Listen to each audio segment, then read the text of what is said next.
안녕하세요. 안녕하세요. 슬기로운 관광TV 타워 비뇨 의학과 원장 이경래입니다. 저희들이 항상 이제 다양한 주제를 하긴 하지만은 요실금 수술에 대한 내용을 한번 다뤄보도록 하겠습니다.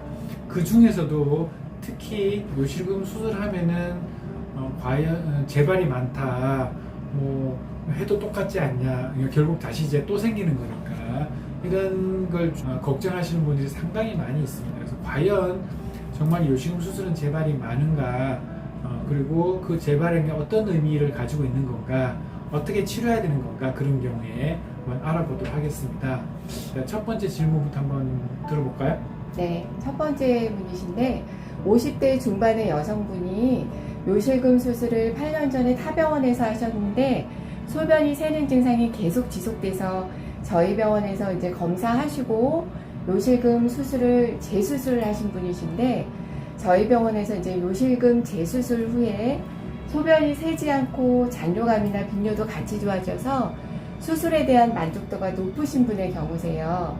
이런 경우는 왜 타병원에서 하셨을 때 재발을 하셨는지 구독자 여러분들께 상세하게 알려주셨으면 좋으실 것 같습니다. 굳이 이제 이게 타병원 얘기를 하니까 마치 저희 병원 자랑처럼 이제 얘기를 하는데 그렇지는 않고요. 일단 요실금 수술은 재발률이 굉장히 낮은 수술입니다. 수술하면 이제 재발이 된다라고 이제 알려진 경우들이 많이 있기는 한데 왜 그렇게 이제 오해가 생겼냐 하면은 우리가 요실금이라는 것도 하부 요로 증상의 하나거든요. 하부 요로 증상이라는 게 화장실을 자주 가고 잔뇨감이 있고 밤에도 소변 물려 깨고 시원치 않고 또는 소변이 급한 경우 절박뇨라고 보통 얘기하죠. 화장실 가도 소변이 새는 절박성 요실금, 기침할 때 소변이 새는 복압성 요실금, 이 전부를 다 이제 우리가 하부 요로 증상이라고 얘기하는데 이 하부 요로 증상이 여러 가지 원인들 때문에 생기는 거거든요. 특히 복압성 요실금이라고 해서 기침하거나 재채기하거나 또는 운동하거나 뛸 때 소변이 새는 이 복압성 요실금이 수술로 치료가 되는 거예요. 그러니까 대부분은 수술을 하면은 이 증상들이 좋아지거든요. 물론 이제 사람에 따라 다르겠지만은 특히 저희 병원을 수술했을 때 2, 3%도 안 되는 10년이 넘어도 재발이 거의 안 된단 말이죠. 근데 사람들이 잘못 알고 있는 게 요실금 수술을 하고 복압성 요실금이 좋아지는 게 아니라 아까 제가 얘기한 이 하부 요로 증상이 전부 다 좋아져야 되는 거예요. 그러니까 이걸 기대를 하는데 이 증상들은 수술하고 나서도 충분히 남아 있을 수 있거든요. 다 수술을 해서 치료하는 것도 아니고 또 수술로 얘네들이 다 좋아지는 것도 아닙니다. 예를 들어서 한 6년 전에 요실금 수술했어요. 저희 병원 전화가 와요. 지금 다시 재발한 것 같아요. 수술 또 해야 될 것 같아요. 이렇게 얘기를 한단 말이에요. 근데 실제로 병원 와서 환자분이 저 수술 다시 하려고 왔어요. 재발했거든요. 이렇게 얘기를 하는데 자세히 들어보면은 요실금 증상이 재발이 된 게 아니라 아까 제가 얘기했던 다른 하부 요로 증상들이 같이 있었던 거죠. 그래서 이런 경우에는 전혀 수술을 다시 할 필요 없이 약만 한두 달 정도 먹으면은 좋아진단 말이죠. 그분도 되게 고마워하죠. 난 수술할 거라고 생각하고 왔는데 수술할 필요가 없는 거니까.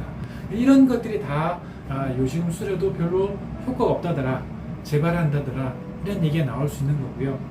요실금 수술이 되게 간단하긴 하지만 또 그게 재발률을 줄이기 위한 어떤 수술의 몇 가지 이제 팁들이 있어요. 포인트들이. 그런 포인트들을 사실 잘 찾아서 수술을 해야 된다는 점도 또 하나가 있고요.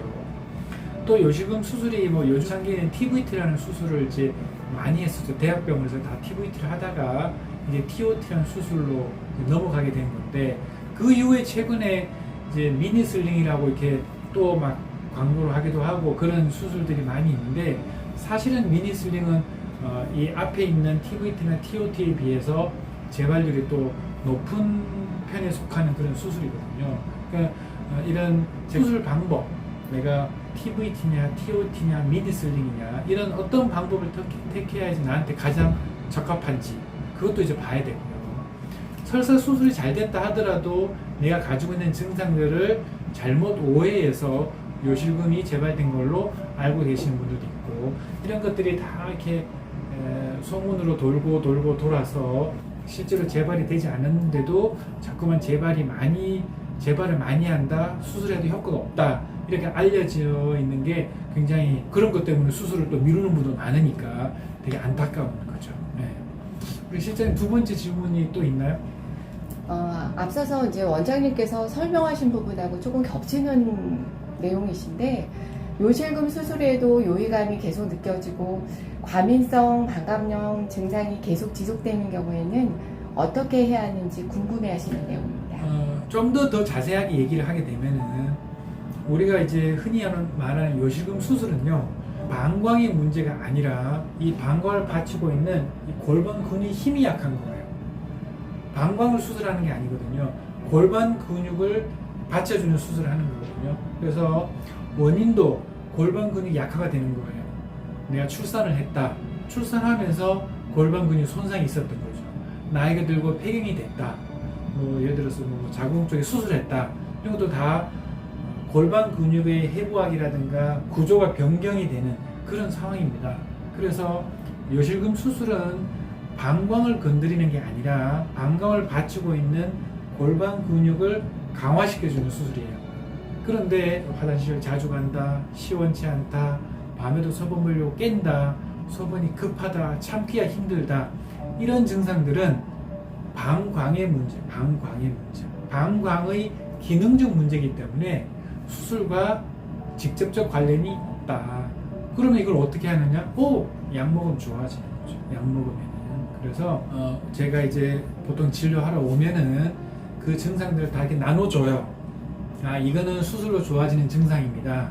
이거는 약을 먹어야 되는 증상입니다. 이렇게 나눠주기도 하고, 이런 여러 가지 복합적 증상들이 수술을 해가지고 바로 다 좋아지는 경우도 있고, 수술을 하고 나서 추가로 약을 먹는 경우도 있고, 증상이 좀 다르니까. 그래서 그런 것들을 사전에 충분히 설명도 듣고 그런 부분을 인지를 하고 수술을 하시게 되면은 아까 얘기했던 그런 어떤 오해들은 없어질 것이다 라는 생각이 듭니다. 그래서 혹시라도 이런 잘못된 어떤 오해라든가 편견 때문에 수술을 하고 싶은데 미뤄오거나 또는 걱정이 되시는 분들은 한번 용기를 한번 내셔가지고 치료를 제대로 한번 받아보시기를 적극적으로 권장드립니다.